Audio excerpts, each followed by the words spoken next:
Most important question for 2 number. 2 number के लिए बहुत ही मोस्ट इम्पोर्टेंट क्वेश्चन है, इनको ज़रूर करें। तो करते हैं शुरू।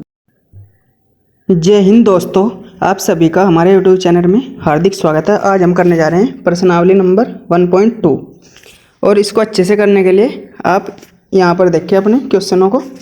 इसको शुरू करने के लिए पहला प्रश्न देखते हैं। अब सिद्ध कीजिए कि √5 एक अपरिमेय संख्या है। तो √5 को एक अपरिमेय संख्या सिद्ध करना है। तो इसको करने के लिए आपको सबसे पहले क्या करना होगा, आपको पता होना चाहिए परिमेय संख्या क्या है और अपरिमेय संख्या क्या है। अगर आपको परिमेय और अपरिमेय की पहचाननी है तो आप इस क्वेश्चन को, इस चैप्टर को, दूसरे एक्सरसाइज को नहीं कर पाओगे। तो परिमेय संख्या, तो परिमेय संख्या की डेफिनेशन क्या है? रेशनल नंबर बोलते हैं ना। तो परिमेय संख्या क्या है? परिमेय संख्या की परिभाषा है जिन संख्याओं को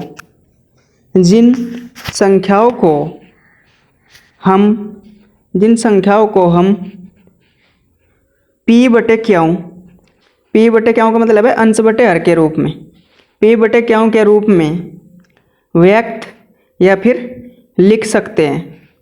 जिन संख्याओं को हम p बटे क्यों के रूप में व्यक्त या फिर लिख सकते हैं, व्यक्त का दूसरा मीनिंग क्या है? लिखना, लिख सकते हैं, उन्हें परिमेय संख्या कहते हैं। तो ये आपकी डेफिनेशन है। परिमेय संख्या क्या है? जिन संख्याओं को हम p बटे क्यों के रूप में व्यक्त या लिख सकते हैं तो उन्हें परिमेय संख्या कहते हैं, जहाँ क्यों बराबर नहीं होना चाहिए 0 के। तो यह डेफिनेशन हो गया आपकी, लेकिन इसे अभी अधूरी है। इसमें लिखना पड़ेगा जहाँ क्यों बराबर नहीं है 0 के। ये बराबर का चिन्ह होता है। इसे अगर जो क्रॉस कर दें, बराबर के चिन्ह को अगर जो क्रॉस कर दें तो ये हो जाता है बराबर नहीं, नॉट इक्वल टू। तो एक कौन का चिन्ह है? नॉट इक्वल टू का, बराबर नहीं का। तो क्यों का मान कभी भी 0 नहीं होना चाहिए। p का मान 0 हो जाएगा, लेकिन क्यों का मान कभी भी 0 नहीं होना चाहिए। इसलिए आप समझ गए। इसके उदाहरण देख लो, जैसे 3/5, 0/6, ऊपर p हो सका, क्यों नहीं p हो सकता कभी भी 0। p 0 हो सका, क्यों कभी भी 0 नहीं हो सकता। 8/7, 3, तो 3 के नीचे 1 लगा लेंगे। अब -5/7, तो कुछ भी एनी नंबर आप किसे काउंट कर सकते हैं? परिमेय संख्या में, जो भी आप अंश बटे हर के रूप में या फिर p अपॉन क्यों के रूप में लिख सकें। अब करते हैं अपरिमेय संख्या। अपरिमेय संख्या क्या है? अपरिमेय संख्या की डेफिनेशन। तो अपरिमेय संख्या इरेशनल नंबर। इरेशनल नंबर क्या है, अपरिमेय संख्या क्या है, इसको भी आपको इसके साथ ही जान लेना है। जो परिमेय संख्या के साथ साथ, क्योंकि ये इसकी ही जैसी है, बिल्कुल इसकी ही उल्टी है। ये उल्टी का मतलब इसमें हम व्यक्त कर सकें और इसे व्यक्त नहीं कर सकते। तो बस ऐसे ही डेफिनेशन लिख के जाएगी इसकी। तो देखते हैं कैसे लिखते हैं इसकी डेफिनेशन। जिन संख्याओं को सेम टू सेम ही लिखना है, जैसे जैसे ऊपर लिख रखा आप भी मेरे साथ लिखते चलें और आप भी मेरे साथ दोहराते चलें। इससे आपकी भी ये लर्न हो जाएगी, याद हो जाएगी। जिन संख्याओं को हम p बटे क्यों के रूप में, ऊपर तो देखो लिख सकें, लेकिन इसे क्या लिख दें? के रूप में नहीं लिख सकते। किसके रूप में नहीं लिख सकते? p बटे क्यों के, मतलब अंश बटे हर में नहीं लिख सकते हम इन संख्याओं को। इन संख्याओं को अंश बटे हर के रूप में या फिर p बटे क्यों के रूप में नहीं लिखा जा सकता, नहीं व्यक्त कर सकते। तो ऐसी संख्या क्या कहलाएंगी? अपरिमेय संख्या।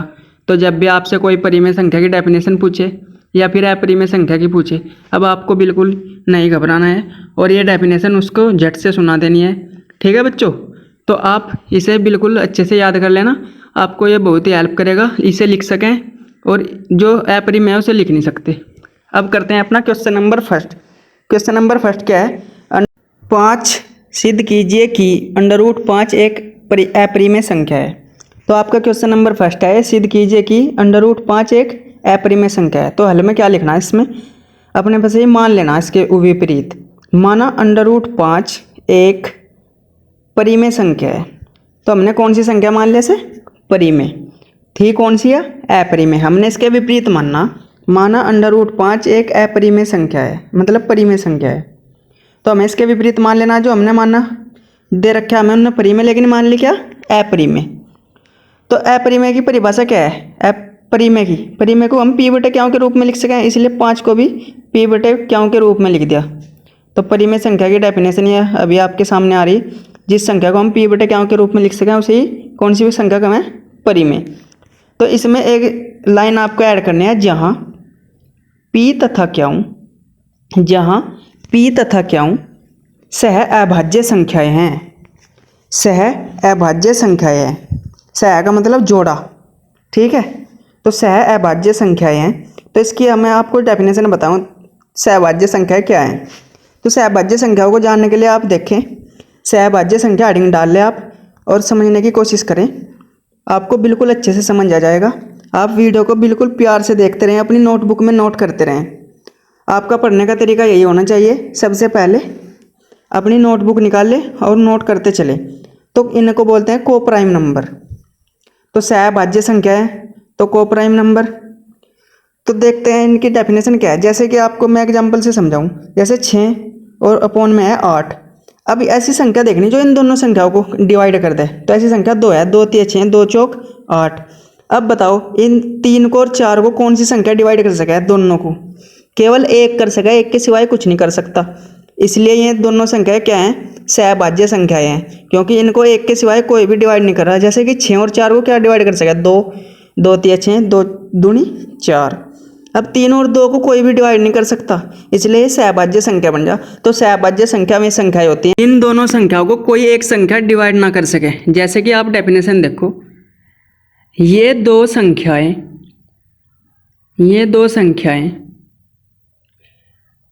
जिनका HCF कितना होना चाहिए? 1।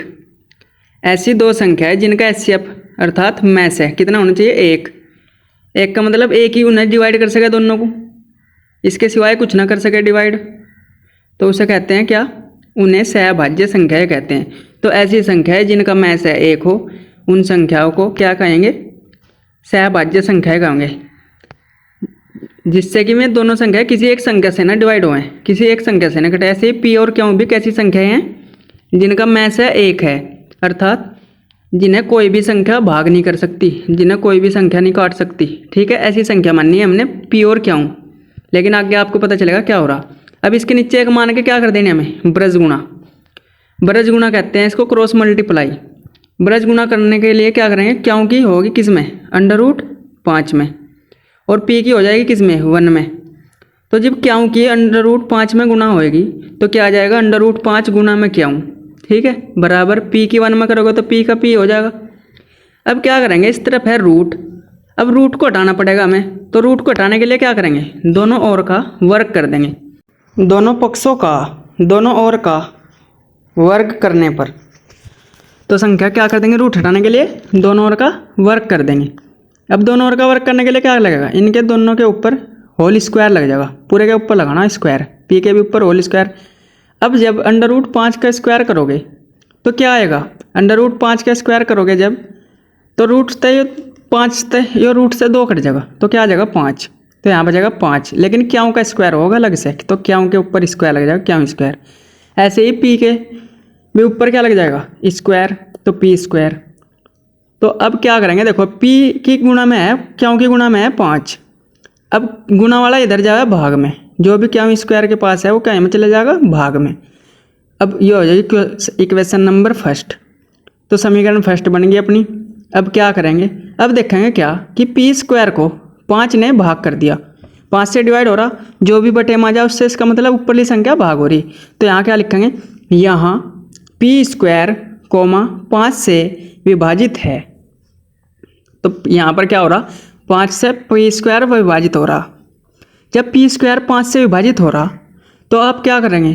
तो एक प्रमेय है तो उससे लिख देंगे, इसलिए प्रमेय से p भी 5 से विभाजित होगा, इसलिए प्रमेय से p भी 5 से विभाजित होगा। यहाँ पर लिख लेना आपको, इसलिए प्रमेय से मुझसे छूट गया है, इसलिए आप लिख लेना p भी 5 से विभाजित होगा। तो 5 से जब ये विभाजित होगा इसका मतलब क्या करेंगे? अब यहाँ पर अपने पे से मानना पड़ेगा। माना समीकरण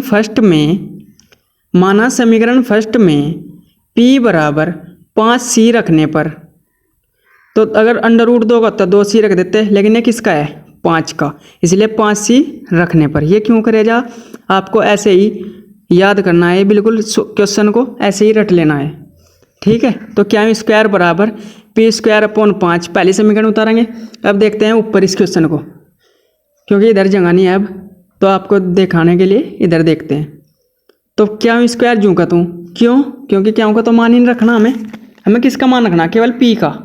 तो क्या स्क्वायर बराबर पी के स्थान पे क्या रखना हमें 5c, तो अब पी ना रख के क्या रखेंगे 5c, और ऊपर स्क्वायर है तो होल स्क्वायर लगा देंगे 2 का, तो 5c का होल स्क्वायर, क्योंकि ऊपर स्क्वायर था, बटे में क्या लिख लेंगे पी का तो मान रख दे, बटे में लिखेंगे 5।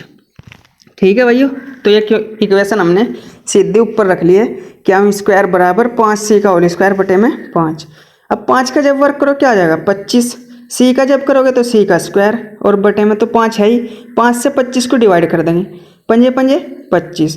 अब यहाँ पर बचा क्या स्क्वायर बराबर 5 गुना c स्क्वायर, ये इसकी गुणा में है, और जो गुणा वाला है वो बराबर से इधर किस रूप में आवे, भाग के रूप में। जब भी बराबर को खुदा है गुना का चिन्ह भाग में बन जाओ, तो क्या स्क्वायर अपॉन 5 बराबर c स्क्वायर। अब क्या करेंगे, सबसे पहले जैसे इधर देखो पी स्क्वायर बटे 5 था, यहाँ पर है क्या स्क्वायर बटे 5। अब ऐसे ही हमने क्या लिखा था, यहाँ पी स्क्वायर 5 से विभाजित है, पी भी 5 से विभाजित होगा, ऐसे ही यहाँ पर लिखेंगे। अब हम पी के स्थान में बस क्या कर देंगे, क्यों कर देंगे, क्यों स्क्वायर 5 से विभाजित है, यहाँ क्यों स्क्वायर 5 से विभाजित है, इसलिए यहाँ क्यों स्क्वायर कोमा 5 से विभाजित है, इसलिए पर में से क्यों भी 5 से विभाजित होगा, इसलिए पर में से क्यों भी 5 से विभाजित होगा। अब ऐसा करने के बाद हमको लिखनी है इसमें इसके बारे में डिटेल, हिंदी में बहुत सब लिखना पड़ेगा। अब इसमें लैंग्वेज का सवाल है, लैंग्वेज लिखनी पड़ेगी इसमें थोड़ी सी। अब तो कैसे करते हैं उसे देखो, सबसे पहले क्या किया, माना √5 एक परिमेय संख्या है, तो परिमेय संख्या को हम किस रूप में लिख सकें, पी बटे क्यों के रूप में। वही डेफिनेशन लिखवाई, पी की इधर गुना और क्यों की इधर गुना, इसे कहते हैं ब्रज गुना। लेकिन इससे पहले क्या लिखना पड़ेगा, जहाँ पी और क्यों सहभाज्य संख्या है, जहाँ पी और क्यों सहभाज्य संख्या है, सहभाज्य संख्या क्या है, जिनका में से एक हो है। अब इसकी इसमें गुना और इसकी इसमें गुना, ब्रज गुना, तो 5 की करेंगे क्यों में, तो 5 √5 क्यों बराबर पी। अब रूट को हटाने के लिए दोनों ओर का वर्क कर देंगे, इसका भी वर्क कर देंगे और इसका भी। अब जब इसका वर्क करेंगे तो √ हट जाएगा, तो 5 बन जाएगा, यहाँ आ जाएगा पी स्क्वायर। अब 5 है गुना में, तो कहाँ चले जाएगा, भाग में, जो भी गुना वाला हो वो भाग में चले जाएगा, इसलिए हो जाएगा 5। जब भी इसे भाग कर दे तो यहाँ लिखेंगे पी स्क्वायर से 5 से विभाजित है, और पी भी 5 से विभाजित होगा। अब अपने पास ये मानना है, माना समीकरण फर्स्ट में पी बराबर 5c रखने पर, तो समीकरण फर्स्ट में जहाँ भी पी होगा वहीं पर क्या रख देंगे 5c। ठीक है, तो 5c रख देंगे वहीं। अब ये समीकरण में ऐसे रख देंगे, और ये आपका ऐसे डिटेल में कर लेंगे इसे। ठीक है, अब इससे आगे करते हैं कैसे हिंदी लिखनी है हमें, इसको रब करते हैं, क्योंकि बोर्ड तो भर चुका है। आप अच्छे से अपनी कॉपी में नोट करते रहें, बिल्कुल ऐसे ही क्वेश्चन एग्जाम में देखने को मिलेगा आपको। अब लिखते हैं, अतः पी तथा क्यों में जब पी को भी 5 ने काट दिया और क्यों को भी 5 ने डिवाइड कर दिया, मैं कम से कम एक उभयनिष्ठ गुणनखंड, मतलब एक कॉमन गुणनखंड है उनमें 5, जिससे में डिवाइड हो रहे बार बार, तो इसलिए यहाँ पर लिखेंगे पी तथा क्यों से कम एक उभयनिष्ठ गुणनखंड, एक उभयनिष्ठ गुणनखंड 5 है। ठीक है जी, इसमें क्या है, उभयनिष्ठ गुणनखंड 5, जिससे वो डिवाइड होगा उसे ही उभयनिष्ठ गुणनखंड कहते हैं, जो कि दोनों में हो, जो भी दोनों में मौजूद हो उसे उभयनिष्ठ गुणनखंड कहते हैं। परंतु लेकिन हमने तो इन्हें सहभाज्य संख्या मान रखा है, जिनका में से एक हो, इसका में से 5 कहाँ से आ गया, परंतु इससे इस तथ्य का, परंतु इससे इस बात भी लिख सकते हैं, तथ्य भी, इस बात का या फिर इस तथ्य का विरोधाभास होता है। किस बात का विरोधाभास हो रहा है इससे, कि हमने जो पी और क्यों थे ना उन्हें सहभाज्य नहीं मानना था, जिनका में से एक हो, लेकिन यहाँ तो 5 आ गया, ये कैसे पॉसिबल हो सके। विरोधाभास होता है कि पी और क्यों, पी तथा क्यों सहभाज्य संख्याएं हैं, परंतु इससे इस तथ्य का विरोधाभास होता है कि पी तथा क्यों सहभाज्य संख्याएं हैं। तो इसका तो विरोधाभास होगा ही भाई जी, क्यों होगा, क्योंकि हमने इसे तो इन्हें पहले ही सहभाज्य संख्या मान रखा है, जिनका में से एक हो, लेकिन यहाँ 5 आ गया। यह विरोधाभास हमें क्यों हो रहा, क्योंकि हमने शुरू में ही जो संख्या थी पहले उसे वह थी अपरिमेय, लेकिन मान लिया था परिमेय, इसलिए हो रहा। यह विरोधाभास हमें हमारी गलत या फिर त्रुटिपूर्ण यह विरोधाभास हमें हमारी गलत या फिर त्रुटिपूर्ण कल्पना के कारण होता है, जो हमने पहले ही मान लिया कि भाई या तो परिमेय हो सका या फिर अपरिमेय हो सका, कुछ भी मान लो। ठीक है जी। तो ऐसे ही लिखना, कल्पना के कारण होता है कि क्योंकि हमने √5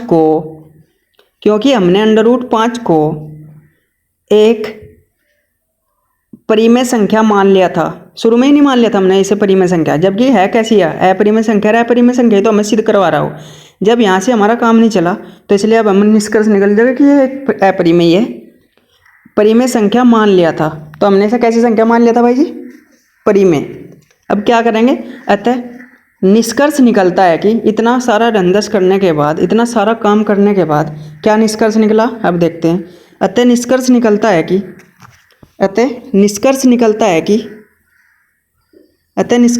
है कि अबे जल्दी बोल, पनवेल निकलना है।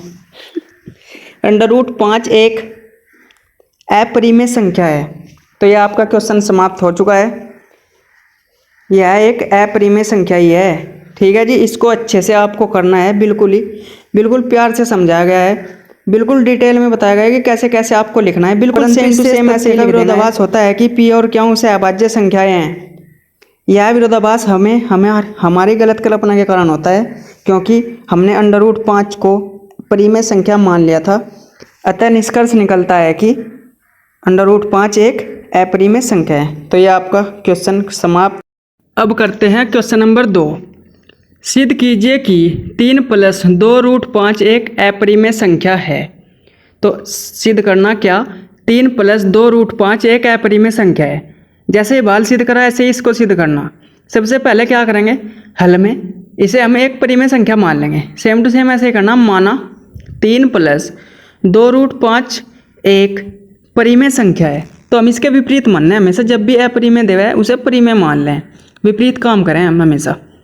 क्यों, क्योंकि परिमेय मान के कर सकें हमेशा, क्योंकि परिमेय संख्या को कैसे लिख सकें, p/q के रूप में। वो डेफिनेशन आपको लिखवाई थी, इसे हम किस रूप में लिख सकें, p/q के रूप में। और यहाँ पर क्या लिखना पड़ेगा, जहाँ p तथा q सह अभाज्य संख्याएं हैं। तो आपको भी ऐसे ही सेम टू सेम लिखते चलना है अपनी नोटबुक में। जहाँ p तथा q सहअभाज्य संख्या है, आपको मेहनत करनी है तो आपकी मेहनत रंग लाएगी, आपके नंबर अच्छे आएंगे, आप टेंशन ना लो। तो इसमें बहुत ही सिंपल है, केवल रूट वाले को अलग करना पड़ा है। रूट वाला इधर ही रहेगा, बाकी सबको उधर कूदा देंगे। कैसा, ये है प्लस का, जिसके आगे चिन्ह होता ना वो प्लस की हो संख्या। तो जब यह प्लस की है तो जब इधर कूद देगी तो कैसे हो जाएगा, माइनस की। इसके आगे चिन्ह है तो यह प्लस की है।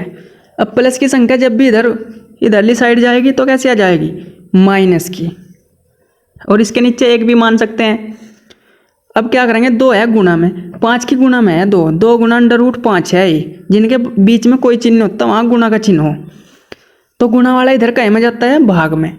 तो √5 बराबर p/q 3/1 और बटे में क्या लगा लेंगे, 2 का। लेकिन 2 को क्या करेंगे, शुरू में ही लगा लेंगे 1/2 लिख के, वरना ऐसे भी लगा सकें पूरे के नीचे बटा खींच के और 2 लिख सकें। यहाँ से फिर हटाना पड़ेगा, लेकिन ऐसे ना लिखो, केवल इसके आगे लगा लो 1/2, क्योंकि ये सभी बटे में ही कम है। तो ये पूरी संख्या के बटे में आ गया। ठीक है जी। अब जब रूट अकेला हो जा तभी क्या लिखना शुरू कर देना, ये लिखना शुरू कर देना कि p और q पूर्णांक हैं। कैसे, चूंकि p तथा q पूर्णांक हैं। पूर्णांक क्या होता है, पूरे पूरे अंक हैं, ये पूरे पूरे। पूर्णांक का मतलब है पूरे पूरे अंक। जैसे p/q लिखेंगे हम तो उसमें 3/5 लिख देंगे, 3 भी पूरा अंक है और 5 भी पूरा अंक है। तो पूर्णांक हमेशा, पूर्णांकों की डेफिनेशन है जो संख्या पूरी पूरी हो, पॉइंटों में ना हो, दशमलव में ना हो।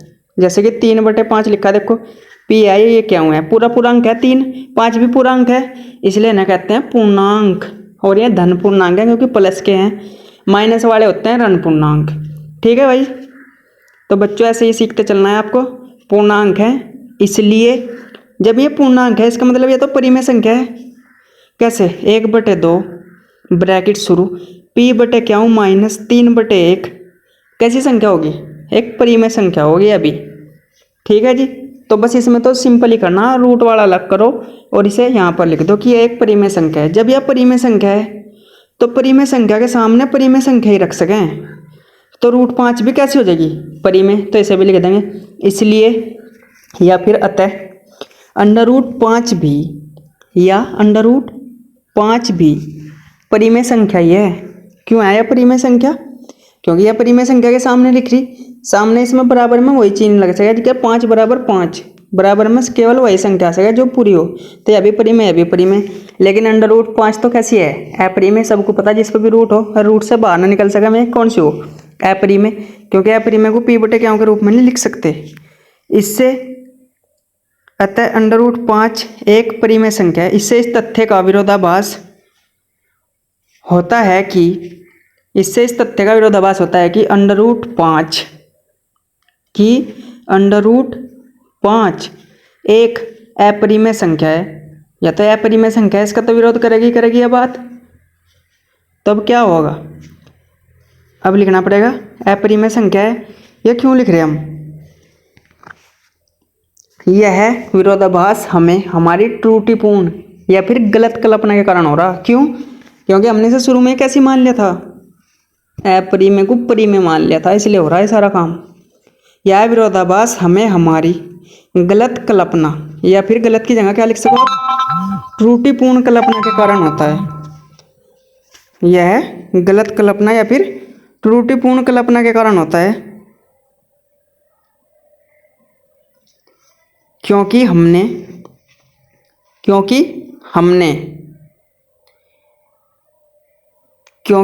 3 + 2√5 को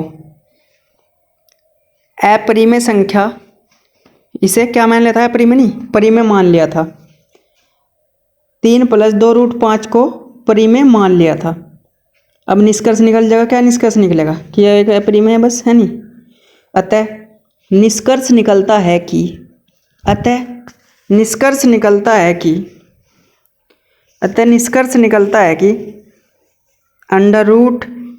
तीन प्लस 2√5 एक अपरिमेय संख्या है। तो यही हमें सिद्ध करना था, यही हमने सिद्ध कर दिया। अपरिमेय संख्या इसे बना दिया। तो आपको बिल्कुल अच्छे से समझ में आ गया होगा। मैं आपको कराया गया है, मोस्ट इम्पोर्टेंट क्वेश्चन है। 2 नंबर आपके पक्के हो जाएंगे अगर आपने ये कर लिए। बोर्ड में बिल्कुल पूछे जाएगा ये 2 से 3 नंबर में, तो आपके 2 नंबर तो बिल्कुल पक्के हो जाएंगे अगर आपने ये कर लिया। मोस्ट इम्पोर्टेंट क्वेश्चन है ये, आपको बिल्कुल 2 नंबर पक्के हो जाएंगे। तो इसलिए इसको बिल्कुल ध्यान से और अच्छे से मन लगा करें। अब करते हैं अपना नेक्स्ट क्वेश्चन। तो करते हैं दूसरा क्वेश्चन। सिद्ध कीजिए कि निम्नलिखित संख्याएं अपरिमेय हैं। नंबर फर्स्ट पे है 1/√2। तो 1/2 को सिद्ध करना कि ये एक अपरिमेय संख्या है। सेम टू सेम ही क्वेश्चन है जैसे पहले क्वेश्चन थे, बस क्वेश्चन का फॉर्मेट बदल दिया गया है। तो सबसे पहले यही लिखना, माना 1/2 √2 एक परिमेय संख्या है। तो परिमेय संख्या की डेफिनेशन क्या है कि इनको हम p/q के रूप में लिख सकते हैं। तो p/q के रूप में हमने इसे लिख दिया। जैसे कि p/q के रूप में लिखना, तो p/q के रूप में हम किसी भी संख्या को लिख सके जो भी कौन सी हो है परिमेय। तो इसे लिख दिया हमने p/q के रूप में। जब p/q के रूप में लिखा तो यहाँ पर क्या लिखना पड़ेगा? जहाँ p और q सहभाज्य संख्या है। सेम टू सेम काम करना जैसे पीछे करवाया गया है। अब इनकी कर देनी कौन सी गुणा? ब्रज गुणा। अब ब्रज गुणा जब करोगे तो q की 1 में करोगे। अब रूट वाला अपनी साइड लिखना हमेशा, लेफ्ट साइड कौन लिखना? रूट वाला। तो p√2 बराबर q। रूट को हटाने के लिए क्या करेंगे? वर्क करना पड़ेगा दोनों ओर का। तो दोनों ओर का वर्क करने पर जब भी रूट हटाना हो क्या करना पड़े? दोनों ओर का वर्ग। तो लिख देंगे दोनों ओर का, या फिर यह भी लिख सकते हो आप दोनों पक्षों का वर्क करने पर। तो p√2 का क्या कर देंगे? Whole square. q का भी क्या कर देंगे? Whole square. जब p का स्क्वायर करेंगे तो आ जाएगा p²। p का स्क्वायर करोगे तो क्या आ जाएगा? p²। जब √2 का स्क्वायर करोगे तो क्या आएगा?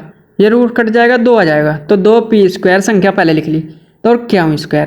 अब ये इसकी गुणा में है तो गुणा वाला इधर कहीं में जाता है? हमेशा भाग में। तो p² बराबर q²/2। तो ये बन गई अपनी फर्स्ट समीकरण। जब फर्स्ट समीकरण बन जाए अपनी, तो आपको क्या करना?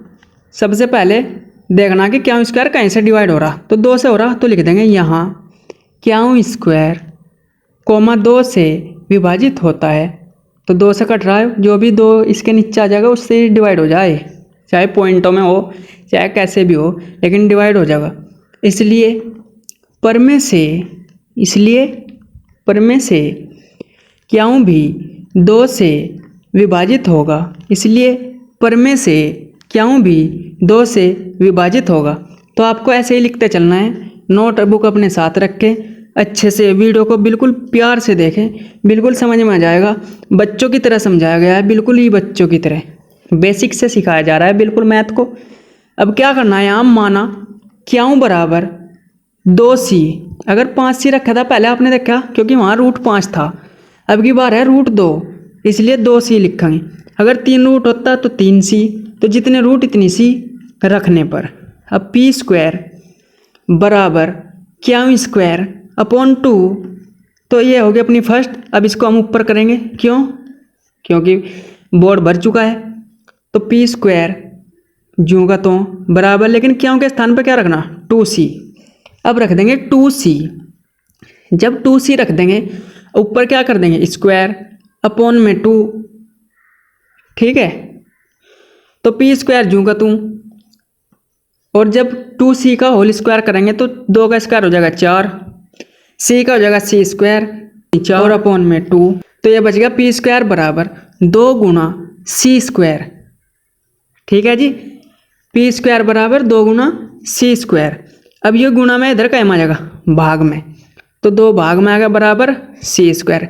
अब ये देखो बिल्कुल सेम टू सेम ऐसा बन गया, क्यों स्क्वायर अपॉन 2, इधर बन गया p स्क्वायर अपॉन 2। तो जैसे इधर लिखा था सेम टू सेम ऐसे इधर लिख देना, क्यों की जगह p की जगह क्या हो जाएगा, यहाँ p स्क्वायर कोमा 2 से विभाजित है, यहाँ p स्क्वायर कोमा 2 से विभाजित है, इसलिए पर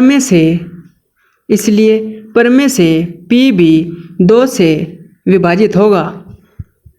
तो p भी किससे डिवाइड हो जाएगा, 2 से।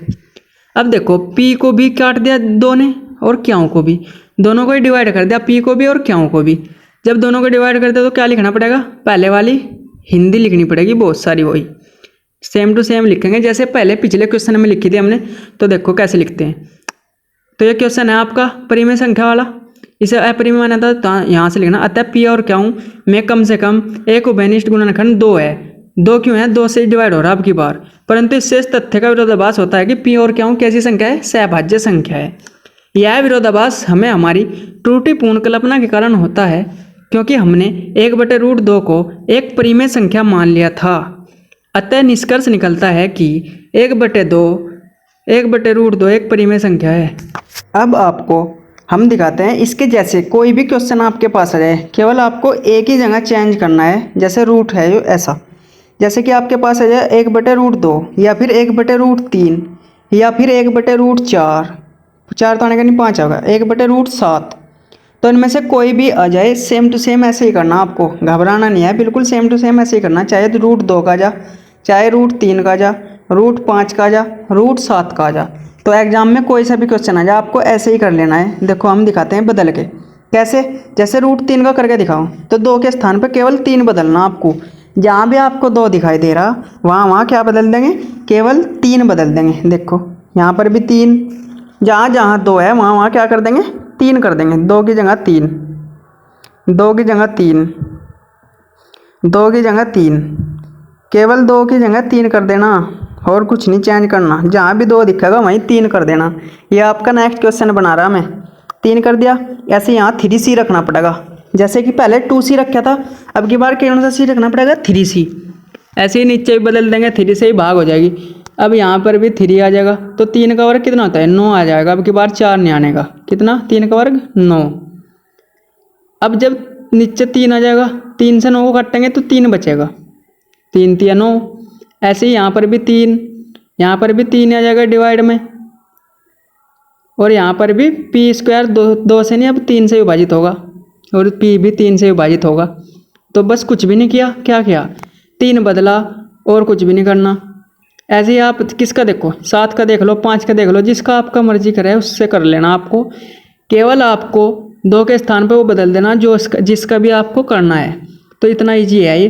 देखो मैं अब की बार 7 बदल के दिखा रहा, रूट 7 7, तो 7 बदल देना अब 3 के स्थान पे, यहाँ भी 7, यहाँ भी 7, और आप भी मेरा साथ दे सकते हैं चैनल को सब्सक्राइब करके, तो ये भी 7, ये भी 7। तो वीडियो को लाइक करें, चैनल को सब्सक्राइब कर ले, आपको अच्छे से पढ़ना है तो साथ साथ मेरा भी साथ दे दें, चैनल को सब्सक्राइब कर दें प्यारे व्यूवर्स। तो 7 का वर्ग 49, तो 7 का वर्ग क्या है 49, तो c² जब 7 से डिवाइड करेंगे तो क्या आएगा 49 को 7 ही बचेगा, तो हमेशा सारी जगह 7 7 हो जाएगा। तो देखो कितना आसान है, तो कोई सा भी कर सकते हो आप, एक बार फॉर्मेट याद कर लो आप अपना, ये कैसे ऐसे इस सवाल को करते हैं। तो 7 का आ जा, 5 का आ जा, 3 का आ जा, किसी का भी आ जा, आप बिल्कुल अच्छे से कर लोगे, ठीक है। तो इनमें से किसी भी संख्या का आ जाए आप ऐसे ही कर लोगे, तो ऐसे ही आपको नोट करते रहना है, तो आप बिल्कुल प्यार से इसको कर लोगे। उसके बाद आपको लिख देनी है इनकी हिंदी, जो कि मैंने लिखवाई कम से कम एक उभयनिष्ठ गुणनखंड 3 है, जैसे ये लिखवाई। सारे बच्चों वीडियो को ऐसे ही अच्छे से देखते रहना है आपको। अब करते हैं अपना नेक्स्ट क्वेश्चन, जो कि आपके स्क्रीन पर है। सिद्ध कीजिए कि निम्नलिखित संख्याएं अपरिमेय है। सिद्ध करना क्या, निम्नलिखित संख्याएं अपरिमेय है, जो कि है 6 + √2। अब की बार संख्या क्या है 7√5। अब की बार है संख्या 7√5। तो इसे सबसे शुरू में क्या करना, माना 7√5 एक परिमेय संख्या है। अब परिमेय संख्या किस रूप में लिख सकें, p/q के रूप में, जहाँ p तथा q से अभाज्य संख्याएं हैं, यह जरूर लिख देना है आपको। अब क्या करना, रूट वाला अकेला करना, आपको पता ही, जब रूट वाले को अकेला करेंगे क्या आ जाएगा, तो 7 इधर गुना में, तो किस तरफ चले जाएगा, भाग में चले जाएगा इधर, तो 7 वाला गुना वाला इधर भाग में, तो क्या बन जाएगा इसका बराबर p/q के बराबर में लग जाएगा गुना में 7, क्योंकि ये भाग में आ गया, q भी भाग में 7 भी भाग में, तो आप लिख सकते हैं p/7q। तो आप लिख सकते हैं p/7q। अब ये सेम लिख देना, चूंकि p तथा q पूर्णांक हैं, इसलिए अब यह संख्या लिखनी पड़ेगी इधर p/7q, इसलिए p/7q एक परिमेय संख्या है, p/7q एक परिमेय संख्या है।